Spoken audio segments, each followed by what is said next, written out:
The Idaho Department of Corrections gets ready for next month's execution, something the department hasn't done in almost 20 years. Good evening and thanks for watching tonight. I'm Todd Blackington. A series of kidnappings, rapes, and murders put eastern Idaho into a panic during a 3-week stretch in 1987. Gun sales went up as police looked for a serial killer. The man behind the terror was eventually caught in northern Nevada. Paul Ezra Rhoads was later convicted of the heinous crimes, and in less than a month, he's scheduled to be executed in an Idaho prison. Phil Campbell interviewed the Idaho Director of Corrections to see how this process will be done, and he's got more from our Pocatello newsroom. Last night, Paul Ezra Rhoads was moved to an isolation chamber in anticipation of his execution. He is set to die on November 18th.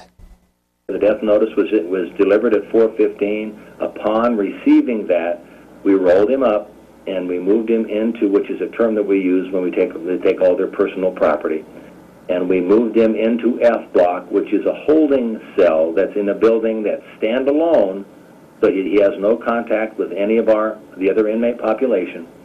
This process is vastly different than the way the last execution was performed back in 1994.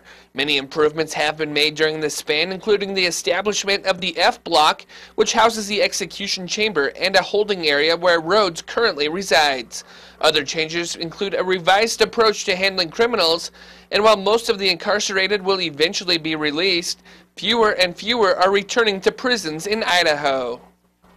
We've very intentionally in the last 4 years established new programming, new sentencing options for the courts, so that fewer people make it to the deep end of the pool or end up behind bars for long periods of time.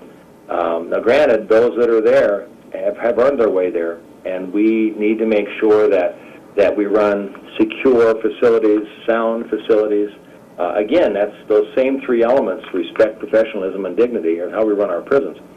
A big concern for the prison is allowing the Rhoads case to become a distraction, and Brent says it's something that they'll have to deal with in the coming weeks. We can't take our eye off the ball. In the middle of all the planning for this execution, we need to maintain good facilities. We need to do an excellent job in the community with our probation and parole staff. And that's why the professionalism of the men and women of the Department of Correction is so critically important in all these aspects, because there are many distractions we have to deal with.